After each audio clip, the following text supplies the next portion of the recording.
नमस्कार साथियों। सभी धर्मों में बहुत सारी अच्छी बातें बताई जाती हैं।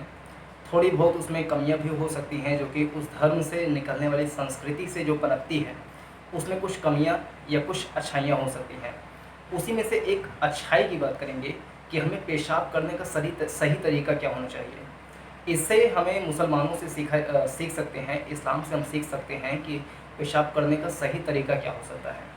सबसे पहले इस बात पर आ जाएं कि जो लोग कहते हैं कि खड़े होकर के पेशाब करना चाहिए, तो इसके पक्ष में क्या तर्क दिए जा सकते हैं। तो दो तर्क जो मुझे समझ में आता है वो ये कि अभी मॉडर्न समय में जो कपड़े पहनने का लिबास, जो परिधान पहनने का तरीका है, वो थोड़ा सा टाइट है। यानी कि हम जीन्स पहनते हैं, कुछ इस प्रकार के कपड़े पहनते हैं कि वो टाइट होता है। तो जब हम पेशाब करने जा रहे हैं या पेशाब कर रहे हैं, तो उस समय टाइट कपड़े अगर पहने हैं तो बैठ करके पेशाब करने में समस्या हो सकती है। तो खड़े होकर के पेशाब करना ज़्यादा प्रेफरेंस उसको दिया जा सकता है, वहाँ पर सही ठहराया जा सकता है। क्योंकि बैठ करके करेंगे तो हो सकता है कि किसी अंग में दिक्कत हो या पेशाब करने में समस्या हो, जिससे किसी नए प्रकार के रोग की ओर बढ़ा जा सके। तो वहाँ पर खड़े होकर के पेशाब करना सही समझा जा सकता है। दूसरा ये कि कुछ स्थान ऐसे होते हैं जहाँ पर सामूहिक रूप से बहुत सारे लोग इकट्ठा होते हैं, उनकी संख्या बहुत ज़्यादा होती है। जैसे हम पिक्चर हॉल में हैं, सिनेमा हॉल में हैं, या किसी स्कूल या कॉलेजेस में हैं, तो वहाँ पर संख्या बहुत ज़्यादा हो सकती है। एक एक समय में बहुत सारे लोग वहाँ पर इकट्ठा हो सकते हैं पेशाब करने के लिए। तो वहाँ पर क्या होता है कि जो पुरुषों के लिए जो यूरिनेटर बनाए जाते हैं, यानी कि जो पेशाब करने का बनाया जाता है दीवार में फिक्स करके, उसको पूरा सा उसको यूरिनेटर हम बोल सकते हैं, फिक्स किया जाता है। तो वो थोड़े थोड़े स्थान पे, यानी कि 2-2 फीट के स्थान पे बहुत सारी यूरिनेटर हम लगा सकते हैं। तो वहाँ पर एक साथ खड़े होकर के बहुत सारे लोग पेशाब कर सकते हैं।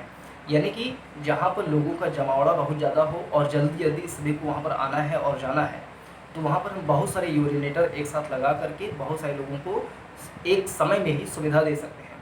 तो वहाँ के लिए खड़े होकर के पेशाब करने वाली प्रथा जो है उसको सही ठहराया जा सकता है। क्योंकि वहाँ पर अगर अलग अलग कक्ष बनाएंगे, छोटा छोटा रूम बनाएंगे, तो हो सकता है कि वो जगह बहुत ज़्यादा घेरे और लोगों को वहाँ पे असुविधा का सामना करना पड़े। तो ये दो तर्क ऐसे हो सकते हैं कि हम खड़े होकर के पेशाब करने करें इसके पक्ष में, लेकिन बैठ करके पेशाब करें इसके भी पक्ष में तर्क दिए जा सकते हैं, और वो बहुत ही सटीक तर्क है, बहुत अच्छे तर्क हैं। उसमें से पहला ये हो सकता है कि जैसे मैंने एक अपने मित्र से पूछा और वो मुसलमान है। हालांकि मित्रता में मुसलमान शब्द का प्रयोग या हिंदू शब्द का प्रयोग, यानी कि धर्म को बीच में नहीं लाना चाहिए।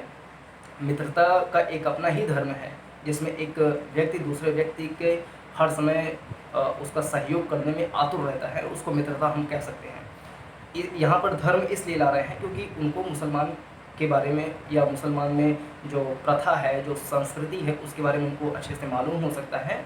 इसलिए मैंने उनसे पूछा कि पेशाब करने का जो बैठ करके करने का तरीका है वो मुसलमानों में ऐसा क्यों है।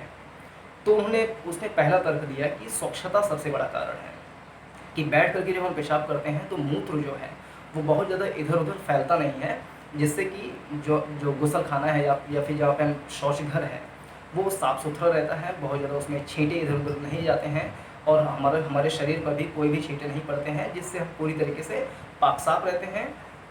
इसलिए हम बैठ करके पेशाब करते हैं। तो ये तर्क बहुत ही सटीक और बहुत ही सही भी है, क्योंकि बहुत सारे लोग खड़े होकर के जैसे पेशाब करते हैं तो मूत्र बहुत ज़्यादा दूर तक फैल जाता है इधर उधर।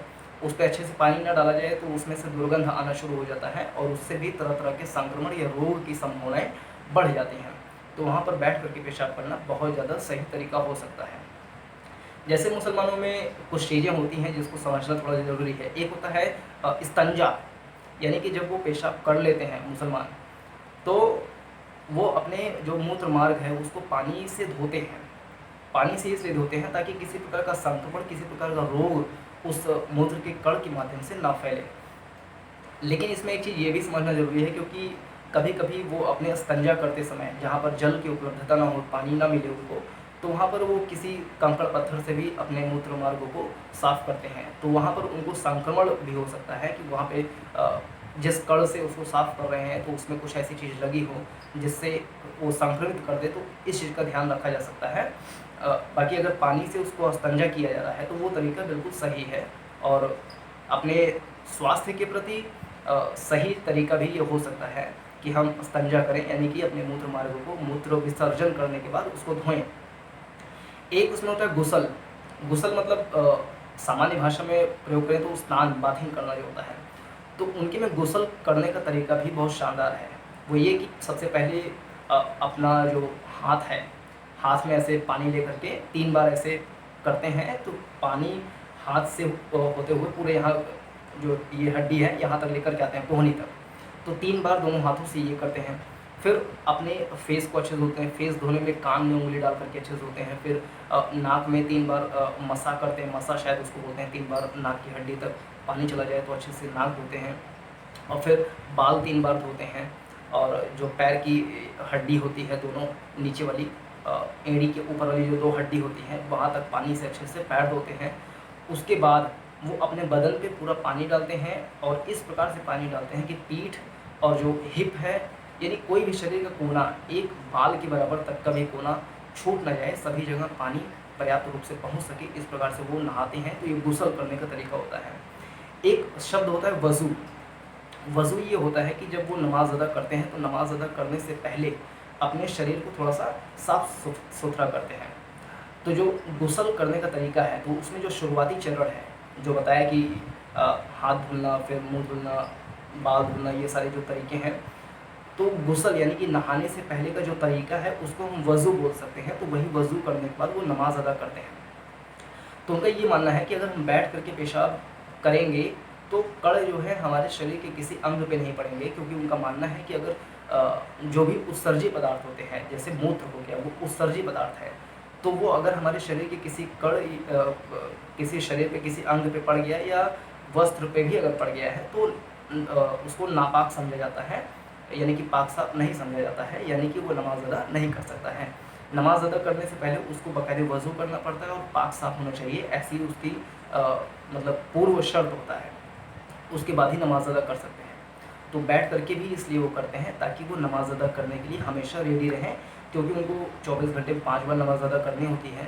तो उनके शरीर में गलती से भी कोई मूत्र का कण लग ना जाए, इसलिए वो बैठ कर ही करते हैं। इसमें 2012 में जो यूरोप का एक कंट्री है स्वीडन, वहाँ पर पेशाब बैठ करके करें कि खड़े होकर के करें, इसका डिबेट बहुत ज़्यादा शुरू हो गया, और ये चलते चलते पूरे यूरोप में ये डिबेट बढ़ गया। 2015 में जर्मनी के एक न्यायालय में, कोर्ट में एक केस आया, जिसमें एक मकान मालिक थे, वो कोर्ट में केस दायर किए कि जो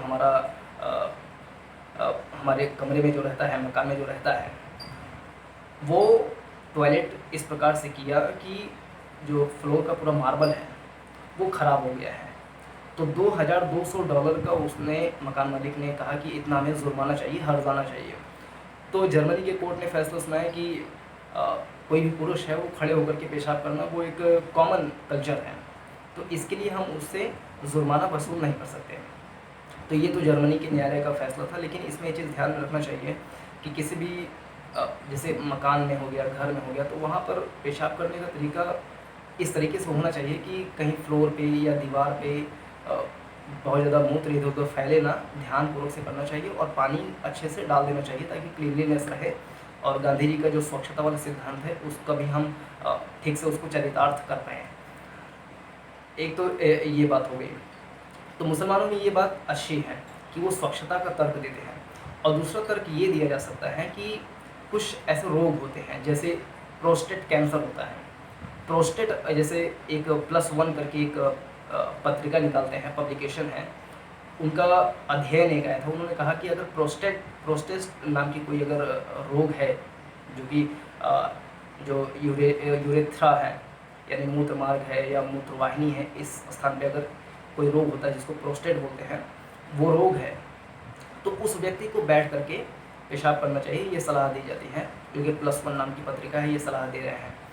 और अगर किसी को लट्स, LUTS, लट्स यानी कि लोअर यूरिनरी ट्रैक्ट सिम्टम्स करके एक रोग होता है, अगर वो किसी में है तो उसको भी बैठ करके पेशाब करना चाहिए, क्योंकि जो यूरेथ्रा होता है, जो मूत्र मार्ग होता है, वहाँ पर उसको दबाव नहीं झेलना पड़ता है, और दबाव नहीं झेलेगा तो आराम से सहज रूप से वो पेशाब कर पाए। तो बैठ करके पेशाब करेगा तो लट्स वाले जो रोगी हैं और जो प्रोस्टेट वाले रोगी हैं, उनको बैठ करके पेशाब करना चाहिए ताकि उनको समस्या ना हो मूत्र विसर्जन करने में। तो स्वास्थ्य के तरीके से भी देखा जाए और स्वच्छता के तरीके से देखा जाए तो दो महत्वपूर्ण तर्क दिए जा सकते हैं कि हमें बैठ करके करना चाहिए। अब इन दोनों में निष्कर्ष क्या निकालें कि हम खड़े होकर के करें कि बैठ करके करें, तो इसमें निष्कर्ष निकाला जा सकता है कि अगर कोई जमावड़े वाला स्थान है, कोई पब्लिक प्लेस है, तो वहाँ पर मजबूरी है खड़े होकर के कर सकते हैं। लेकिन ऐसा नहीं कि बहुत सारे लोग दीवार पे करते हैं, पेड़ों पर कर देते हैं, तो वो गलत बातें हैं। पब्लिक प्लेस में भी जो पब्लिक वाला टॉयलेट बना होता है उसमें अगर खड़े होकर करने वाला सिस्टम है तो उसमें मूत्र इधर उधर फैलता नहीं है, आराम से वो डब्बे में जाता है, फिर पाइप के माध्यम से पूरा वो ड्रेनेज से बाहर निकल जाता है, तो वो वहाँ पर सिस्टम सही हो सकता है। जैसे घर है या कोई ऐसा स्थान है जहाँ पर हम बैठ करके कर सकते हैं, तो वहाँ पर बैठ करके करना ही ज़्यादा उचित होता है, स्वास्थ्य के नज़रिए से भी और स्वच्छता के नज़रिए से भी। तो इन दोनों के बीच में ये संतुलन हम बिठा करके इसका कहीं खड़े होकर के और कहीं बैठ करके उपयोग इस प्रकार से कर सकते हैं। दोनों ही स्थितियों में हमारे स्वास्थ्य के लिए सही स्थिति ही पैदा होगी। जो उत्सर्जन होता है, उत्सर्जन के बारे में भी थोड़ा जान लें कि जो शरीर से हम कोई भी विषैले पदार्थ, जो विषाक्त पदार्थ होते हैं, उसको शरीर से जो बाहर निकलते हैं उसको हम उत्सर्जन बोल सकते हैं। जैसे हम बहुत सारे खाद्य पदार्थ खाते हैं, खाना खाते हैं, जैसे कार्बोहाइड्रेट्स लेते हैं, फैट्स लेते हैं, प्रोटीन्स लेते हैं, मिनरल्स लेते हैं, तो वो शरीर के अंदर जाते हैं तो उपापचय, पचाने वाला प्रक्रिया चलता है शरीर के अंदर, डाइजेशन चलता है। तो उसमें जब हम कार्बोहाइड्रेट और वसा लेते हैं तो उसका जब उपापचय होता है तो उसमें CO2 जो कार्बन डाइऑक्साइड है वो और जलवाष्प, ये दो पदार्थ निकल के आते हैं। तो कार्बन डाइऑक्साइड जो है वो तो हमारे फेफड़े के माध्यम से शरीर से बाहर निकल जाता है, जैसे हम ऑक्सीजन लेते हैं और कार्बन डाइऑक्साइड फेफड़ों के माध्यम से बाहर निकलते हैं, तो कार्बन डाइऑक्साइड तो फेफड़ों के माध्यम से बाहर निकल गया। इसके अलावा जो NaCl है यानी कि सोडियम क्लोराइड है, वो हमारी त्वचा के माध्यम से, पसीनों के माध्यम से बाहर निकल जाता है, जिससे शरीर का तापमान जो है वो संतुलित रहता है। और तीसरा जो यूरिया है, यानी कि जो नाइट्रोजन युक्त उत्सर्जी पदार्थ हैं, जिसमें यूरिया, अमोनिया और यूरिक अम्ल आ जाते हैं, उसको शरीर से अगर बाहर निकलना है तो उसका प्रोसेस थोड़ा सा अलग है। सबसे पहले खून से जो विषाक्त पदार्थ हैं, खास करके जो नाइट्रोजन युक्त पदार्थ हैं, जैसे कि अमोनिया, यूरिया, यूरिक अम्ल है, वो रक्त से निकाल के छान के, और ये छानने का वृक्क करता है, जिसको हम गुर्दा बोल सकते हैं। गुर्दा ये छानता है, छान करके जो नाइट्रोजन युक्त विषैले पदार्थ हैं उसको इकट्ठा करता है, फिर ये गुर्दे से ब्लैडर में जाता है, ब्लैडर में वो सारा पेशाब के रूप में इकट्ठा होता है, और ब्लैडर में 300 से 600 ml तक पेशाब इकट्ठा हो जाता है।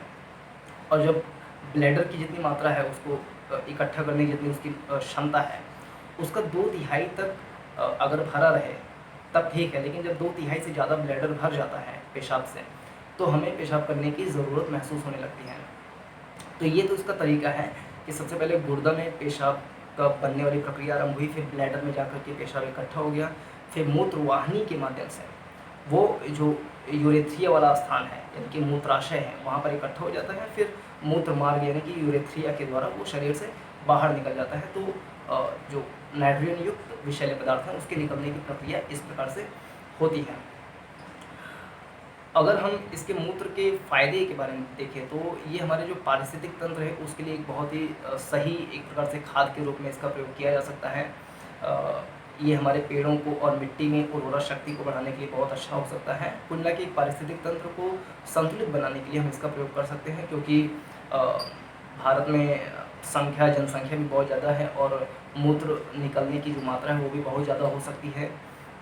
अगर हम उन सबको कलेक्ट करके एक तरीके से उसको सिस्टमेटिक तरीके से, साइंटिफिक तरीके से उसका प्रयोग करेंगे तो हम उसका यूज़ जो है वो एग्रीकल्चर सेक्टर में भी कर सकते हैं। तो इस प्रकार से हमारे मूत्र का एक प्रकार से सही यूज़ भी हो जाएगा। तो इस वीडियो में मुख्य रूप से इतना ही बताने का प्रयत्न किया था कि इसका सही तरीका क्या हो सकता है और मूत्र बनने का प्रोसेस क्या होता है और इसके क्या लाभ हो सकते हैं। तो इस वीडियो में मुख्य रूप से इतना ही। इस वीडियो को अपने सभी साथियों के साथ शेयर कीजिए और इसमें कुछ सुझाव है वो तो उसको दीजिए। चैनल को तुरंत का तुरंत सब्सक्राइब कीजिए ताकि आने वाली सभी वीडियोज़ आपको प्राप्त हो सकें। वीडियो को देखने के लिए बहुत बहुत धन्यवाद। नमस्कार, जय हिंद।